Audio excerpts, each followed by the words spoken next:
രാവിലെ കണിയൊരുക്കാനുള്ള ജസ്റ്റ് എല്ലാവർക്കും ഒന്ന് എടുത്ത് വെച്ചിട്ട് ഓരോരുത്തർക്ക് ഉറങ്ങാൻ കിടക്കുന്നതേ ഉള്ളൂ. അപ്പം രാവിലെ എല്ലാവർക്കും ഒന്ന് അറേഞ്ച് ചെയ്യാമെന്ന് വെച്ചു. അല്ലെങ്കിൽ പിന്നെ അടുപ്പിച്ച് വെച്ചില്ലെങ്കിൽ രാവിലെ ഞാൻ മറന്നു പോകും. അപ്പം ഇനി ബാക്കിയുള്ളതൊക്കെ വെച്ചിട്ട് രാവിലെ കാണിച്ചു തരാം. അങ്ങനെ എല്ലാമൊക്കെ റെഡിയാക്കി ഇനി ഞാൻ വിളക്ക് വയ്ക്കാൻ പോവുകയാണ്. വിളക്ക് വെച്ചിട്ട് എന്നിട്ട് ബാക്കി കാണിക്കാം. അങ്ങനെ വിളക്കൊക്കെ വെച്ച് ഇപ്പം 4:45. ശരിക്കും ഈ വർഷം പണിയാനുള്ള സമയമൊന്നും അറിയില്ല.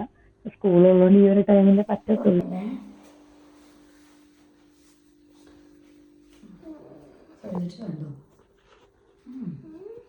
കണ്ടോ വീടിനെ കണ്ടോ ഫുള്ള് കണ്ടോണ്ടേ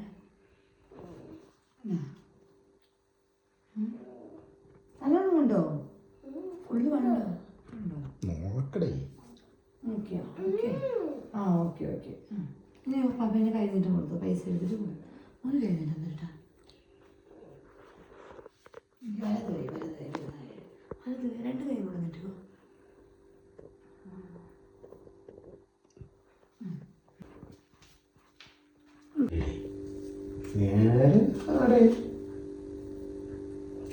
നേരെ കൊടുക്ക്.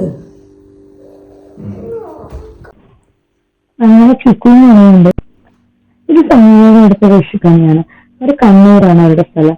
അവർക്ക് അങ്ങോട്ട് ഇതുപോലെ നവധാന്യങ്ങളെല്ലാം കഴിക്കാറുണ്ട്. ഇവിടെ കഴിച്ചാണ് ഞാനും ഇതുപോലെയൊക്കെ ചെയ്യാൻ തുടങ്ങിയത്. അപ്പം ഇവിടുത്തെ അമ്പലത്തിലൊക്കെ ഒന്ന് പോയിട്ട് വരാമെന്ന് വിചാരിച്ചിറങ്ങിയതാണ്.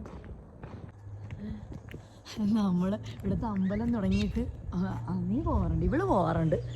ഞാൻ ആദ്യമായിട്ട് പോയണെന്ന്.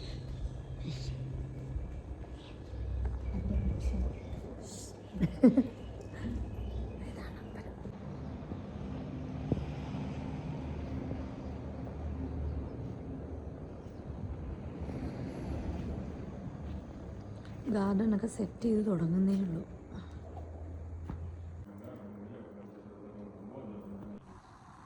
ഇവിടെ നമ്മുടെ ഈ കോമ്പൗണ്ടിനകത്ത് നോർത്ത് ഇന്ത്യൻസ് ആണ് കൂടുതൽ. അപ്പൊ അവരുടെ സ്റ്റൈലിൽ തന്നെയാണ് വെച്ചിരിക്കുന്നത് അമ്പലം. ഇവർ പൊതുവെ ഇരുന്നിട്ടാണ് ഇങ്ങനെ പ്രാർത്ഥിക്കുന്നത്.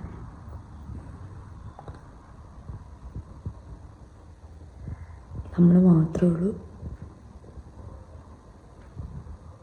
ഇതെല്ലാം നാട്ടുന്നുണ്ടോന്നില്ലേടി? വിഗ്രഹങ്ങളെല്ലാം നാട്ടുന്നുണ്ടോന്നാണ്.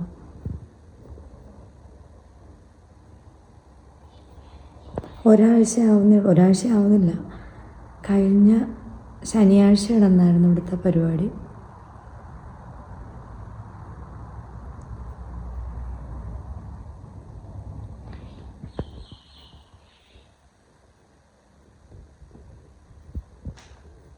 അപ്പോൾ ഇത്രയൊക്കെയാണ് നമ്മുടെ വിഷു ദിനം. ഹാപ്പി വിഷു എല്ലാവർക്കും.